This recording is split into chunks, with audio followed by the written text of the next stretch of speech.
todos muito bem-vindos. É uma grande alegria receber vocês em mais uma atividade do primeiro Congresso Nacional de Medicina Veterinária e Saúde Animal Online, o primeiro APROMED-VET, promovido pelo Instituto Aprovador. Eu sou Denise Vilaverde, doutora em produção digital, professora, pesquisadora e integrante da comissão organizadora deste evento. O Instituto Aprovador atua na formação científica, acadêmica e profissional, prezando pela qualidade do conteúdo, rigor metodológico e pela construção científica do conhecimento.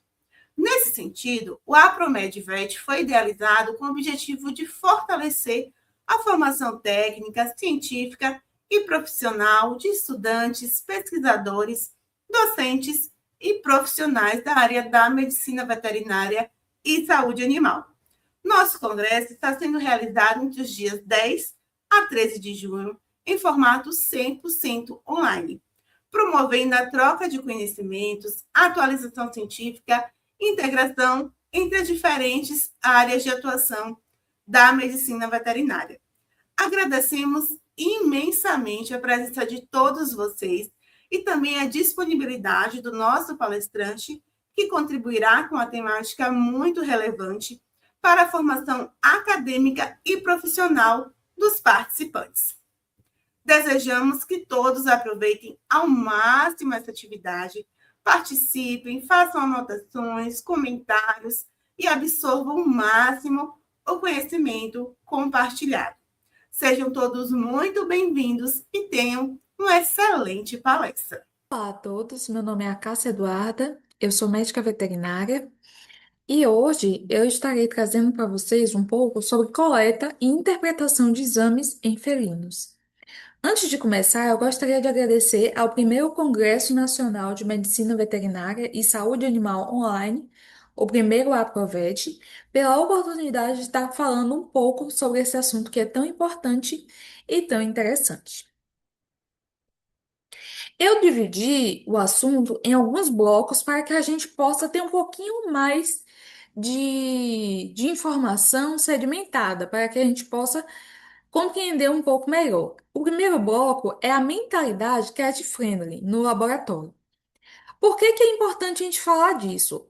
O exame laboratorial, o hemograma, o exame bioquímico, ele não começa no momento em que faz a coleta ou no momento em que está examinando uma lâmina. Começa, gente, no momento em que o animal ele é preparado para ser levado para o médico veterinário. Então, tudo isso precisa estar em conta e precisa ser levado em consideração durante a coleta, durante esse período exame laboratorial. A gente tem que entender que o gato, ele é um paciente distinto. Ou seja, não é um cachorro pequeno, não é um, um equino, não é um bovino, é um animal com as suas particularidades de evolução. Por exemplo, o gato, ele se comporta como um predador, solitário e dificilmente como presa. Então, ele tende a esconder sinais de doença. Muitas das vezes o animal ele está doente, mas ele não está apresentando sintomas, sinais clínicos, e com isso fica bem mais difícil chegar ao diagnóstico daquela doença que está presente naquele animal. Uma outra coisa interessante para que se deve considerar em gatos é que eles têm uma fisiologia peculiar. Ou seja, ele tem diferenças metabólicas básicas, como, por exemplo, glicuronização hepática, metabolismo de aminoácidos e algumas outras particularidades que a gente, como um patologista, como médico veterinário, tem que levar em consideração. E aí entra um outro quesito, que na verdade é uma coisa mais laboratorial, que é uma fobia laboratorial. Que às vezes a gente vê o patologista clínico, o patologista, com medo de receber amostra de animal felino. E isso é uma coisa que a gente não deve ter, e eu vou explicar isso hoje para vocês, como a gente vai perder esse medo e ter confiança realmente na hora de fazer um exame em gatos. Como eu falei anteriormente, a jornada e o ambiente vai ditar a qualidade do resultado. Ou seja, o hemograma o exame bioquímico, ele começou lá na frente, a partir do momento que o tutor pensou em trazer o animal para a clínica veterinária. Tudo isso vai influenciar na qualidade da amostra, de como essa amostra vai estar, quais alterações vai ter, o que não vai ter. Então, tudo isso é importante. De acordo com as diretrizes da AAFP, que é a American Association of Feline Practitioners, é importante lembrar que gato tem a capacidade de reter memória a longo prazo e pode se lembrar com facilidade de experiências negativas vividas durante visitas no ambiente veterinário. Ou seja, às vezes o animal ele passou por um momento traumático no médico veterinário e isso pode ditar as próximas passagens desse animal pelo médico veterinário. É importante a gente lembrar que o próprio transporte, seja de carro, seja de ônibus, seja andando, seja de bicicleta, tudo isso é um estresse para o animal. E às vezes o estresse do transporte pode influenciar no animal. Ele pode ter trauma do estresse do transporte e associar isso àquele efeito white coat, que é a síndrome do jaleco branco, mesmo antes de chegar na clínica. Então a gente deve ter cuidado com isso também. Beleza, o animal conseguiu chegar na clínica. Qual que é o comportamento agora? Qual que é o preconizado agora? Primeiro, o ambiente de coleta. O ambiente ele deve ser consultórios exclusivos, principalmente. Ah, é uma clínica que atende cães e gatos, beleza. Mas na sala de atendimento de gatos, só atende gatos. Isso é importante. Porque cheiros, diversos, feromônios diversos, isso pode estressar o animal. Atualmente, a gente já tem alguns feromônios, como o Fairway, que a gente vê de spray, mas tem esse daqui também para plugar na tomada, que fica fazendo como se fosse uma difusão constante. Enfim, alguns ambientes têm adaptação com escadas, prateleiras, para que o animal ele possa exercer o seu comportamento natural e se sentir mais confortável. Em alguns casos, isolamento acústico e também manter uma temperatura adequada para o ambiente, nem tão quente e também nem tão frio. Aqui eu trouxe para vocês alguns exemplos de clínicas veterinárias. Aqui é uma clínica veterinária lá de Londrina, a Cats, que eu achei muito interessante a forma como eles fizeram a clínica, né? A arquitetura, os apetrechos que eles utilizaram, as escadinhas, prateleiras, quadradinhos, redes, para que o animal ele possa exercer a sua função normal. Aqui mostrando outras variações de outras salas de consultório desse mesmo local, que eu achei muito interessante, muito bonito. E esse é o padrão ouro, isso é o que é preconizado. Claro, a gente sabe que muitas vezes na rotina não é possível ter tudo isso.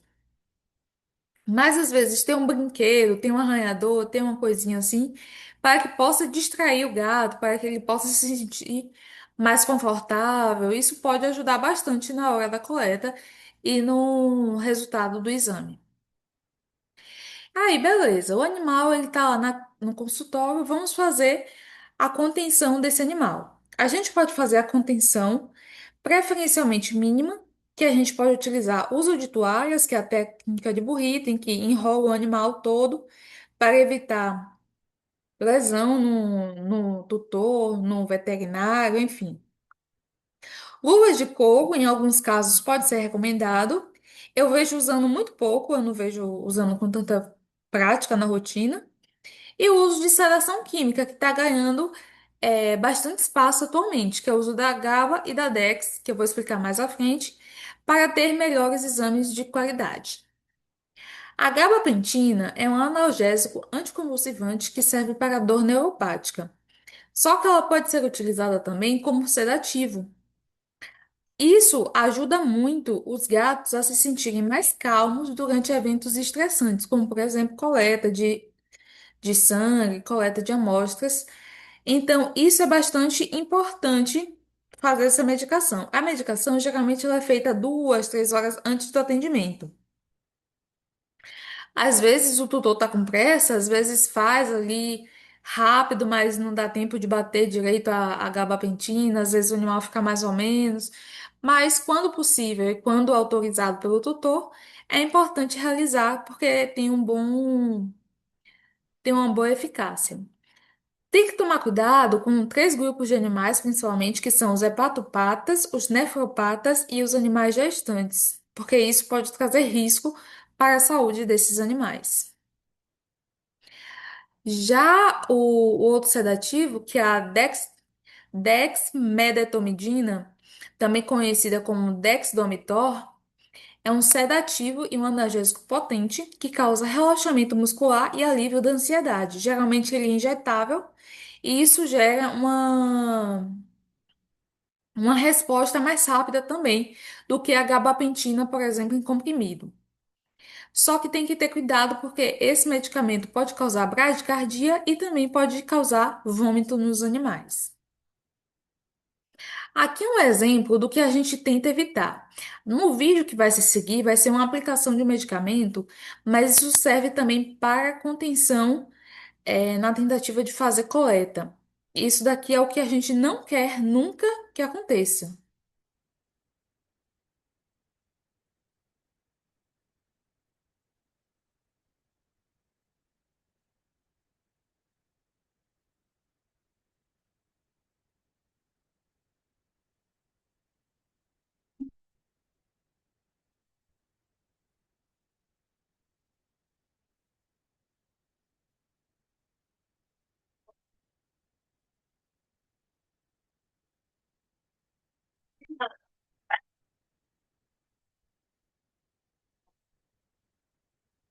Enfim, um gato extremamente estressado, bastante nervoso. Então, um hemograma aqui, se fosse para fazer coleta de sangue, já seria completamente perdido. A gente já pediria, ó, vai precisar recoletar, porque não vai dar para fazer avaliação de neutrófilo, avaliação de leucócito, porque vai estar tudo alterado. A glicemia vai estar alterada, a cortisol vai estar alterado. Então, se for para fazer um exame realmente minucioso, não serve. A literatura descreve cinco pilares essenciais para os gatos que, em qualquer ambiente que eles estejam inseridos, e é necessário que eles sejam seguidos no contexto veterinário. Esses pilares são fornecimento de local seguro, fornecimento de recursos ambientais múltiplos e separados, como brinquedos, arranhadores, alimento, água, área de higiene, de descanso, oportunidade para exercer o seu comportamento predatório e brincar, de fornecer ambiente que respeite o olfato do indivíduo, a questão dos feromônios, e de interações sociais positivas, consistentes e previsíveis entre seres humanos e felinos. E aí a gente entra no bloco 2, as técnicas de coleta e os sítios anatômicos. O que é que a gente usa na medicina veterinária? Principalmente as agulhas 25G e 23G, que são agulhas pequenas, geralmente não muito calibrosas, para não estourar a veia, e também não muito finas, para não colar o vaso na hora de fazer a sucção do sangue. A gente pode utilizar scalps, que são comuns, mas geralmente é utilizado em algumas situações específicas, animal internado, etc. Ou então fazer doação de sangue. E tubo com vácuo parcial, que é aqueles tubos que a gente vai armazenar. Eu vou explicar um pouco depois sobre cada tipo de tubo para coleta. Quais que são os locais e os sítios anatômicos para a coleta de sangue nos gatos?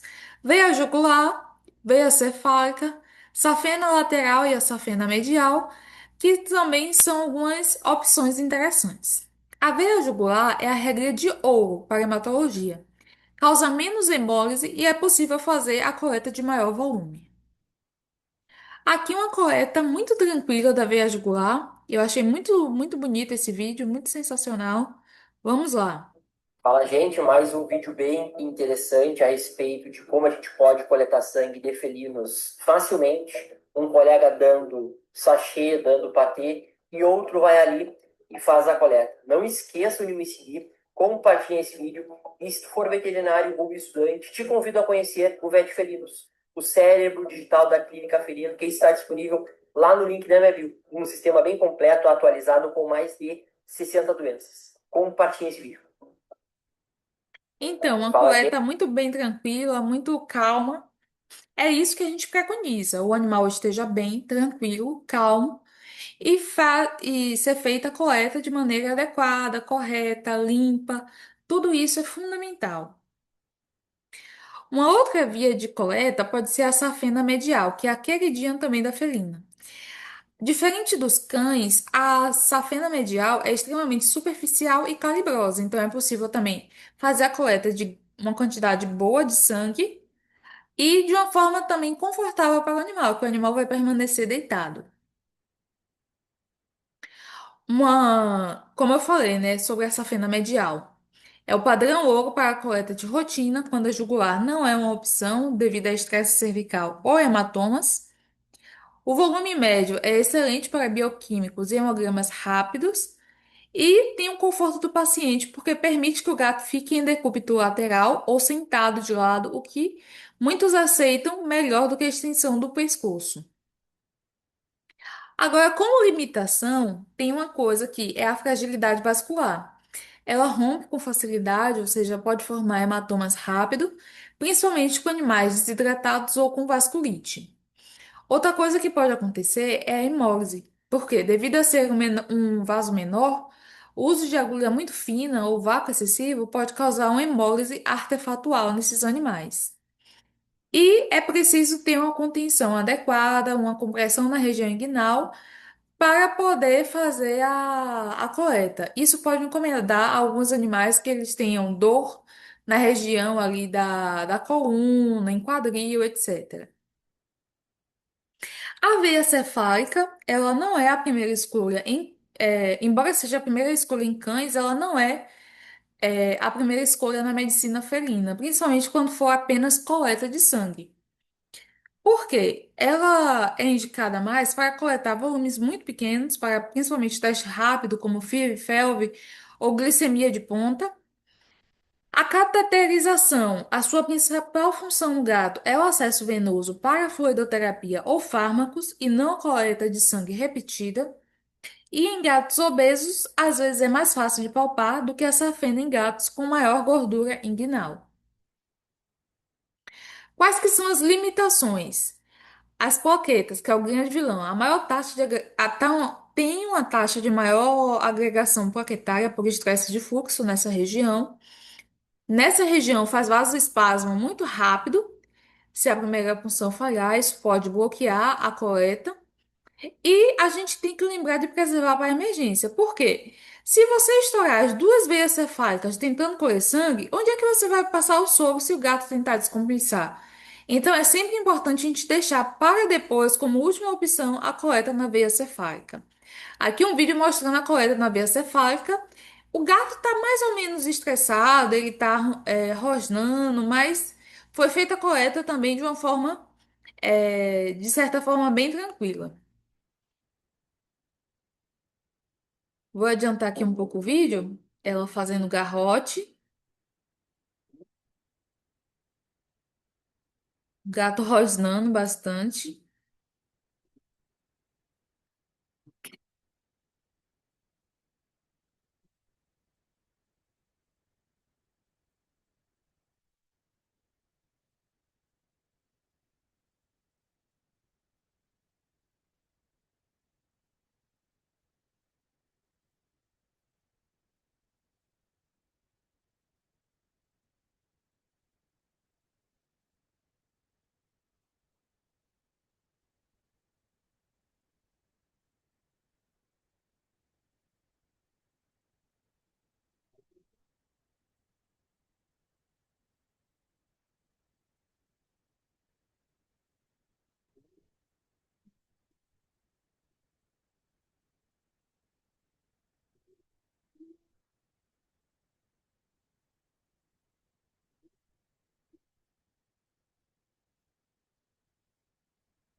É a coleta.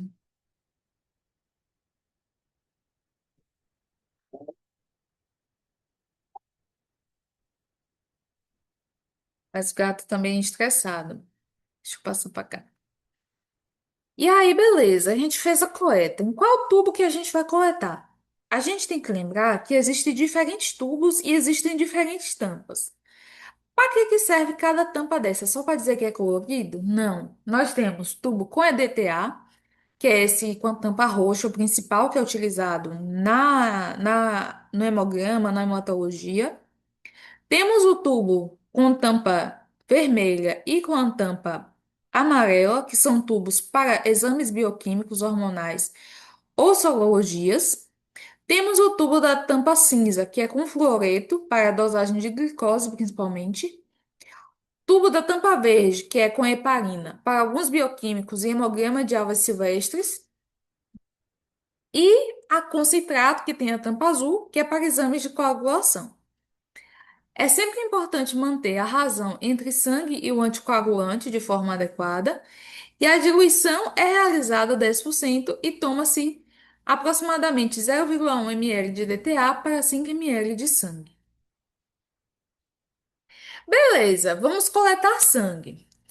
A ordem dos fatores altera o resultado? Altera. Então é importante você saber que ordem você deve coletar sempre para poder mandar para exame bioquímico, para exame sorológico, para exame de hematologia, enfim. Se for fazer hemocultura, coleta primeiro para hemocultura. Se for para se coletar no citrato de sódio, coleta para citrato de sódio. Se for para coletar com tubo sem EDTA, coleta com ativador ou separador de gel. Isso a gente vai falar mais à frente. Se for tubo de heparina, coleta para o tubo de heparina. Depois o EDTA e, por último, o tubo de fluoreto. A gente vai falar um pouco por que que essa ordem não deve ser é, pulada, por que que não deve ter alteração nessa ordem.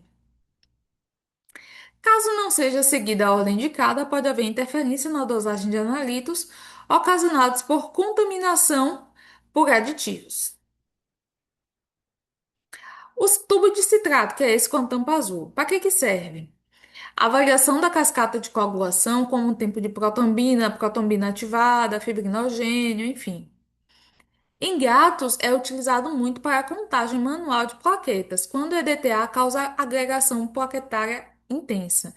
A gente vai ver quando estiver falando de EDTA que um dos malefícios dele é causar essa agregação plaquetária, que em gatos é bastante frequente. A proporção, ela deve ser de 1 para 9. Se colher menos sangue do que marca o tubo, o citrato em excesso dilui a amostra e altera o tempo de coagulação, ou seja, causa uma falsa hipercoagulabilidade. Os tubos sem EDTA, que são os tubos da tampa vermelha, que é o sem gel, e a tampa amarela, que é com gel ativador de coágulo. Qual que é a diferença técnica? Tampa vermelha, que é o tubo seco, e a tampa amarela, que é o com gel separador e ativador de coágulo, que é o clote. O gel separador tem como vantagem a estabilidade da amostra para envio e tem como desvantagem a absorção de fármacos, que é que se deve ter cuidado ao dosar fenobarbital em gatos epilépticos, porque pode ter uma subdosagem nesses casos. Qual que é o tempo de retração do coágulo? No gato, demora aproximadamente 20 a 30 minutos. E por que não pode centrifugar antes disso? Tem que esperar retrair o coágulo para poder centrifugar. Porque tem o risco de ter fibrina residual interferindo ali na máquina e isso poder obstruir a nossa máquina. O tubo de heparina de sódio ou de lítio, que tem a tampa verde, ele é o coringa da emergência, por quê? Porque permite exame bioquímico em sangue total ou plasma sem esperar a coagulação. Utilizado em felinos é principalmente para eletrólitos e gasometria venosa. Como limitação, não serve para hematologia porque muda a coloração dos leucócitos e causa agregação plaquetária também. O tubo de EDTA, que é o que a gente mais conhece, que é o da tampa roxa, ele é quelante de cálcio, é o cálcio 2+, E a particularidade felina é que o EDTA induz agregação plaquetária in vitro, que torna muito difícil a contagem de plaquetas.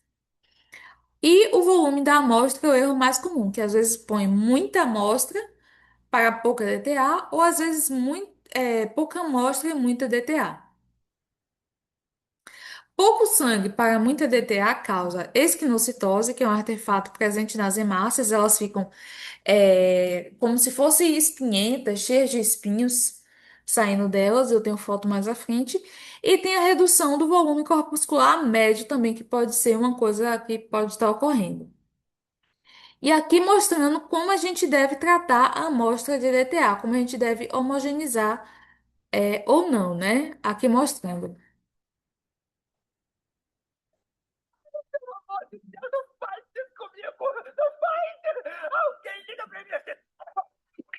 What's that on a big broke, big boat, in wreck off me, a free throat, man down, trying to ember lamb, tell him breathe. Aqui mostrando como homogeneizar corretamente essas amostras, né? E aí vocês devem estar se perguntando, beleza, o EDTA ele é tão comum, a gente vê tanto na rotina, por que que ele deve ser o último na ordem? Naquela ordem que eu falei anteriormente, né? Para evitar que o potássio do EDTA, que é o EDTA tripotássico, contamine o tubo de soro e cause uma hipercalemia de laboratório. Se você colocar o sangue aqui dentro e com a mesma agulha, com a mesma seringa, colocar em outro tubo para poder fazer análise, principalmente de cálcio, de potássio, você vai ver alteração nesses níveis e você vai ficar se perguntando o porquê, sem saber que foi porque você fez uma contaminação da amostra com o EDTA. O tubo de fluoreto, que é esse tubo com tampa cinza, ele é indicado para inibição da glicólise. É importante lembrar que o gato tem um metabolismo de estresse muito alto. A glicose é consumida muito rapidamente pelas células no tubo, e se não tiver fluoreto, a glicose ela cai 10% por hora em temperatura ambiente. E aí, uma dica prática é que, se não tiver tubo cinza, o soro deve ser separado em no máximo 30 minutos para poder fazer análise dessa glicose. E aí a gente chega no terceiro bloco, que é os erros pré-analíticos e variáveis biológicas. Como a gente já falou, fatores muito importantes, eles são decisivos na hora da interpretação do exame de sangue, ou também do exame sorológico, do exame bioquímico, etc. Como eu falei, tem que ter cuidado na hora da contenção, é fundamental. Ter cuidado para evitar hemólise. O que é que causa hemólise? Calor excessivo, demora na colheita, descarga violenta no tubo, homogeneização violenta, como a gente viu agora há pouco, e uso incorreto dos anticoagulantes, ou seja, botar pouca amostra para muito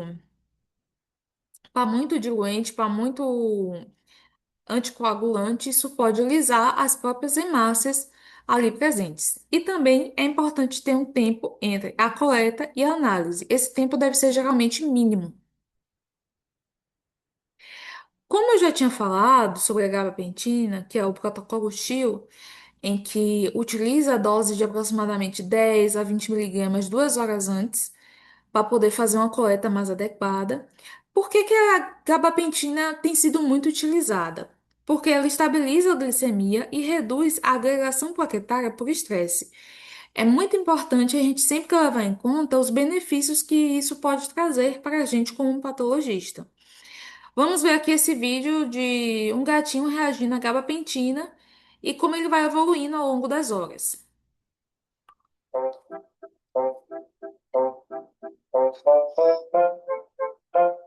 Tudo bem aí?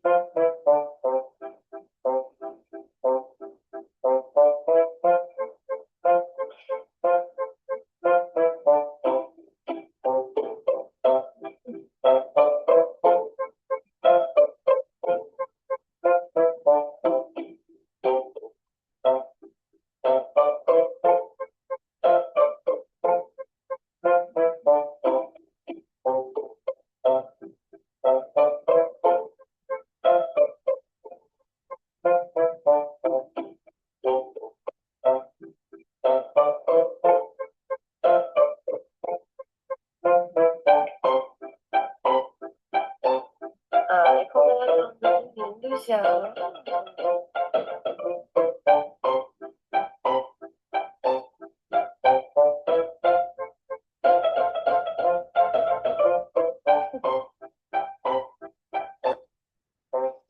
Pois é, ela é muito indicada, causa uma boa sedação nos animais e tem sido bem recomendada nas clínicas.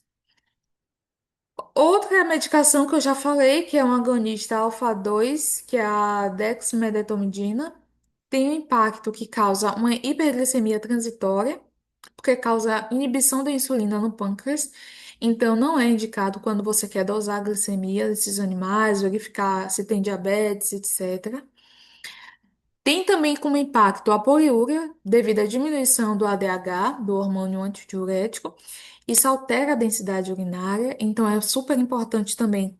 Se o animal ele for paciente renal, então não é indicado fazer a dexmedetomidina nesses animais.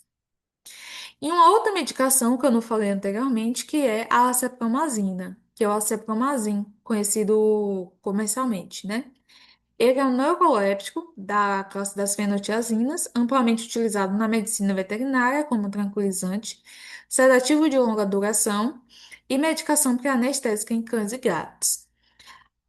Qual que é uma das consequências da acepram que a gente não usa ele com tanta frequência? Causa uma queda no hematocrit porque causa um sequestro esplênico. Há um relaxamento esplênico muito grande nesses animais, e já que o baço dilata, muito sangue que está na circulação vai para o baço. E isso causa essa diminuição desse hematócrito. Fica parecendo que o animal tem anemia, quando na verdade o animal não tem anemia, mas o sangue todo está no baço. Então, deve ter cuidado ao diagnosticar anemia em gatos sedados com acepromazina. Agora, quais que são as variáveis pré-analíticas que podem interferir nos resultados dos exames? Condição da coleta, que eu já expliquei, se foi uma coleta difícil, se foi uma coleta tranquila, etc. A prática de atividade física, o animal veio andando, ele veio correndo, ele estava brincando, como é que ele estava? Tudo isso vai alterar os parâmetros, porque isso pode elevar os níveis de lactato, amônia, creatinina quinase, ALT, AST, fósforo, fosfatase ácida, creatinina, ácido úrico. Já outros fatores podem sofrer redução, como albumina, glicose, ferro e sódio. A concentração total de leucócitos e todos os tipos de leucócitos, com exceção das formas jovens, sofrem aumento.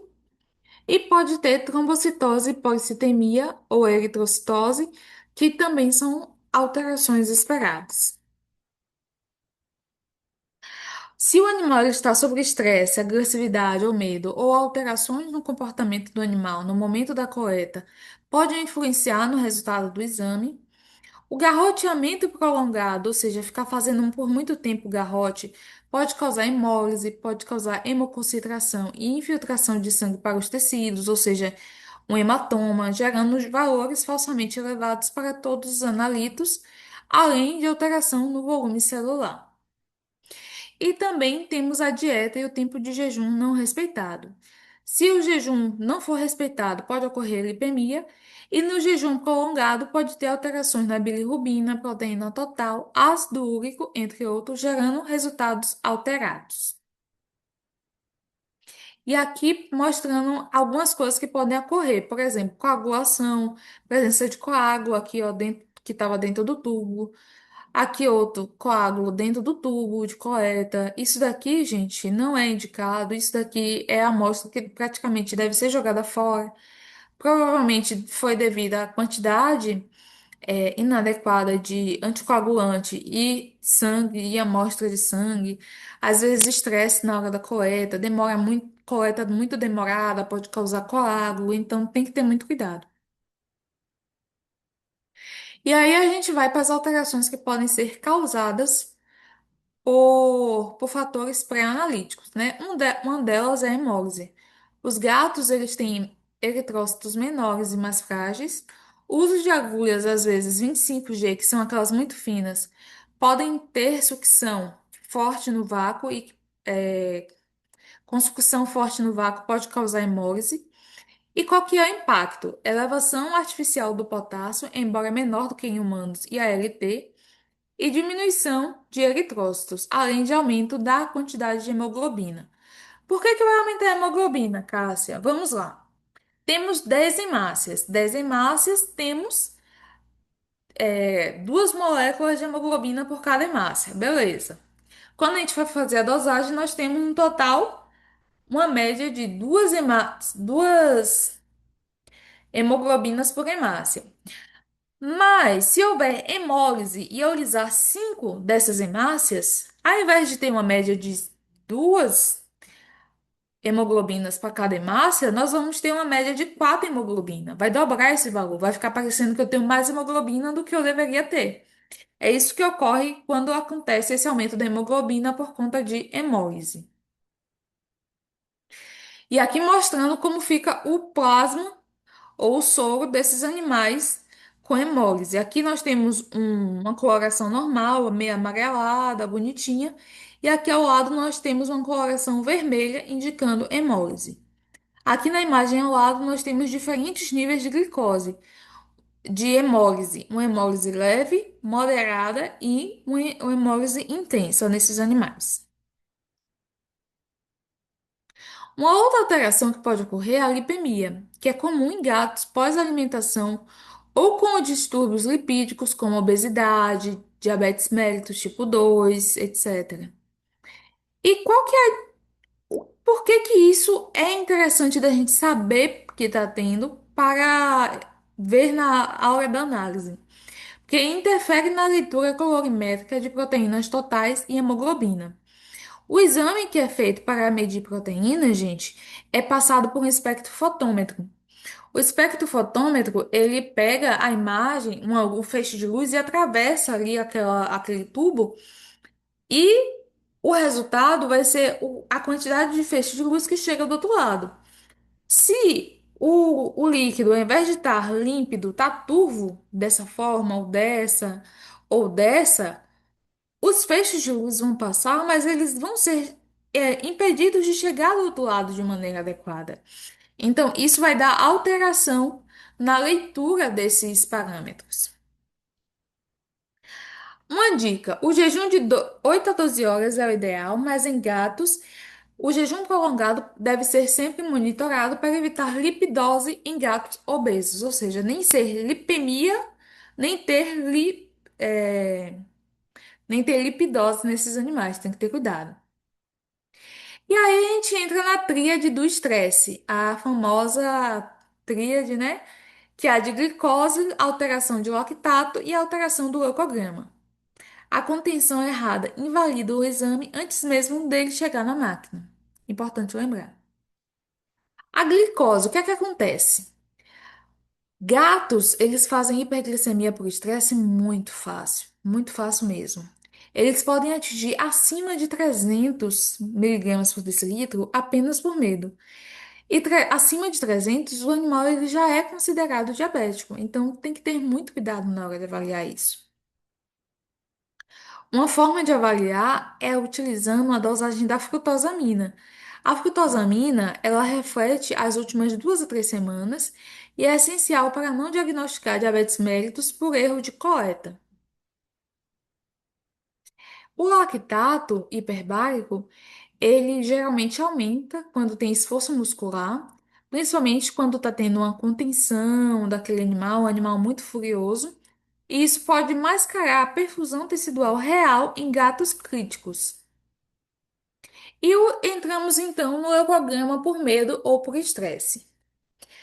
O leucograma, o que é que a gente vai ver? Principalmente neutrofilia e linfocitose fisiológica. Isso devido à liberação marginal por adrenalina. A gente vai ver o que é que acontece. Vamos lá, o gato está com medo, libera adrenalina.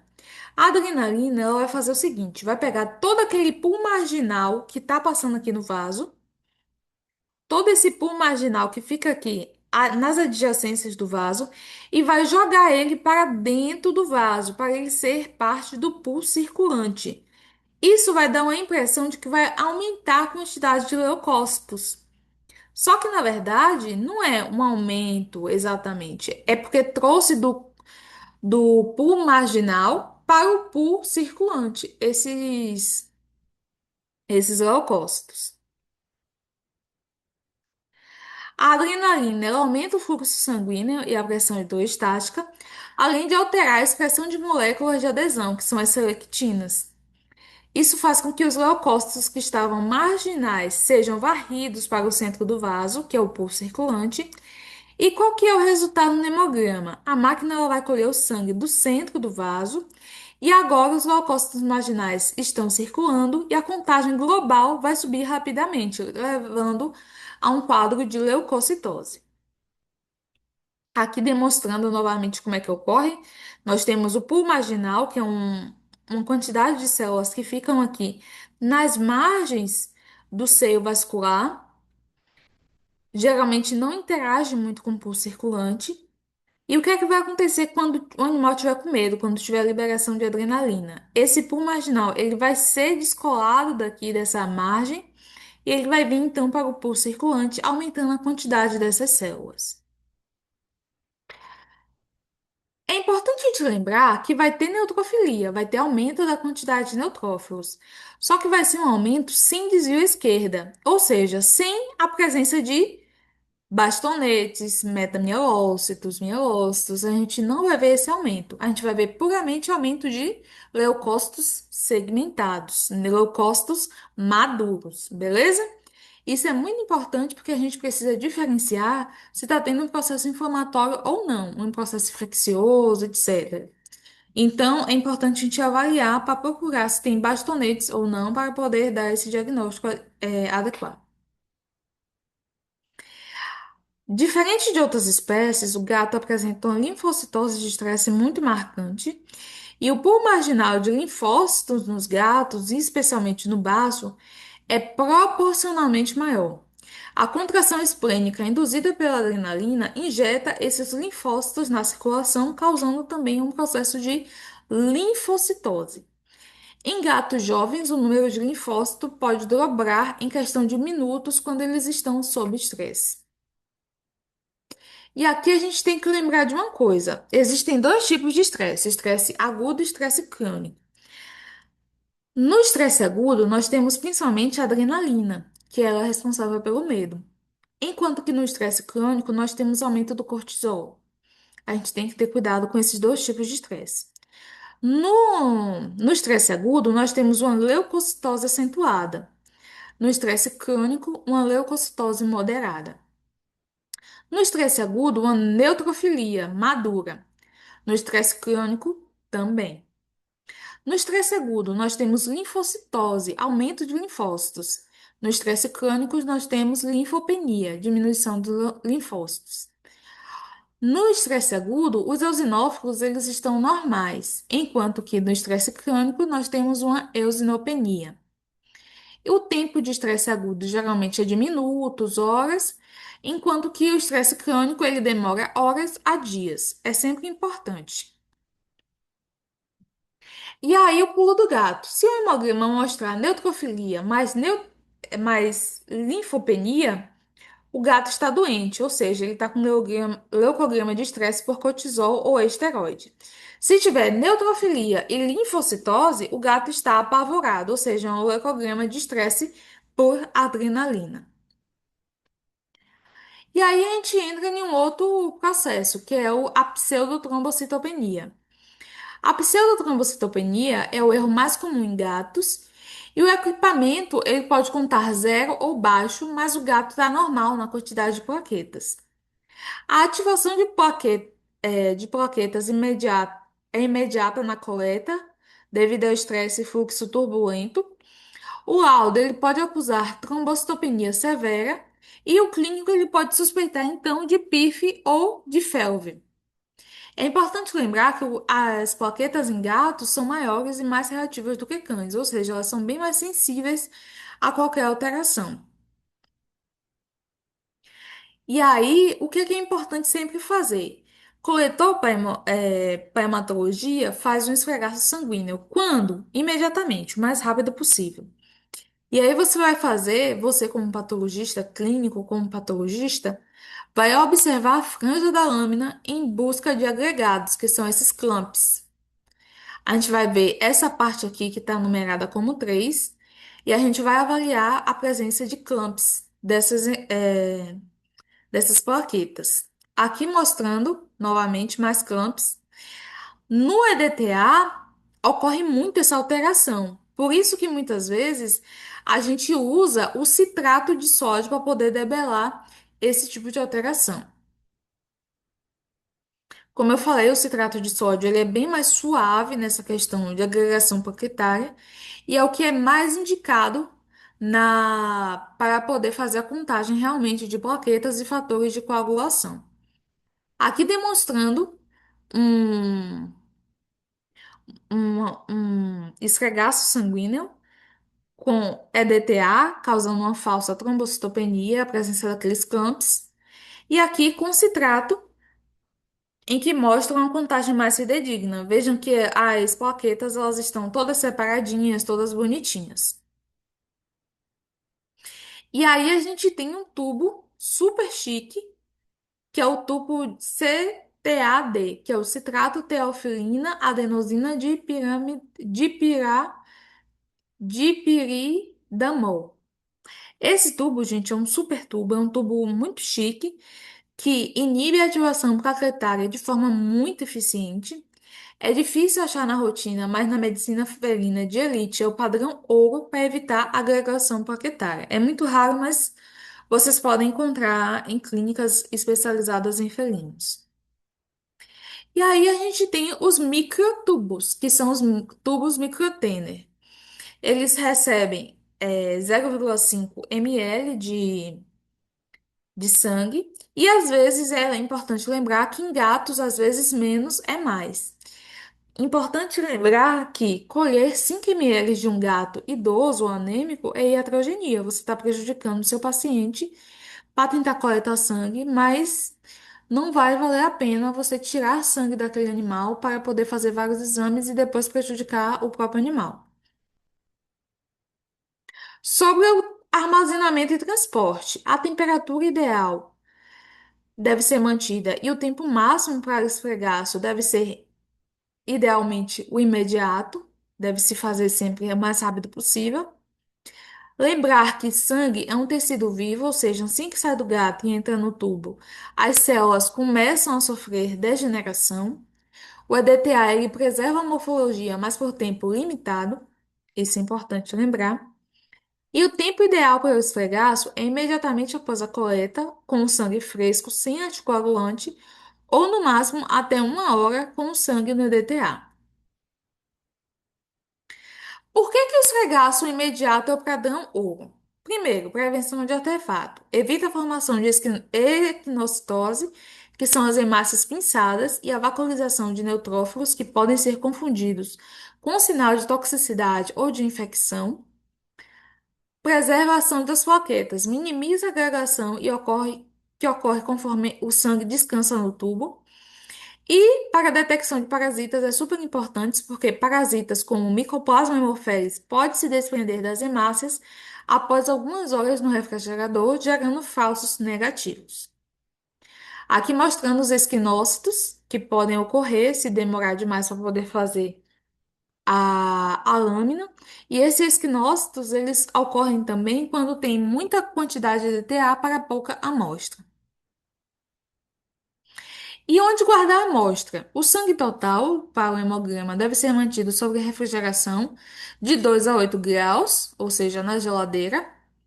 O cuidado, nunca coloque o sangue em contato direto com o gelo, porque o gelo ele vai causar hemólise por congelamento. Os esfregaços prontos, nunca aguarde na geladeira. Se fez o esfregaço, está pronto, deixe ele secar na temperatura ambiente e guarda ele longe de poeira, longe de insetos e depois manda para o patologista.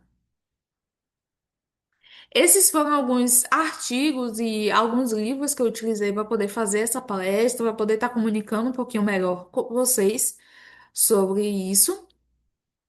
Esse artigo aqui é muito interessante, essas alterações hematológicas. Em Gatos sob Estresses, eu recomendo muito a leitura. E eu agradeço a todos pela atenção, agradeço ao Primeiro Aprovete pelo convite e fico à disposição se caso vocês tenham qualquer dúvida, qualquer pergunta, enfim. Eu tenho um Instagram profissional, que é o @patologia.vet, se vocês tiverem interesse em acompanhar, seguir a página. Às vezes eu posto alguns casos também de rotina que são mais interessantes. Vocês podem também estar tirando dúvidas por lá, enfim. E aqui é meu e-mail pessoal que vocês podem também, se tiverem alguma dúvida, estar mandando. Eu agradeço a todos pela atenção e fico à disposição.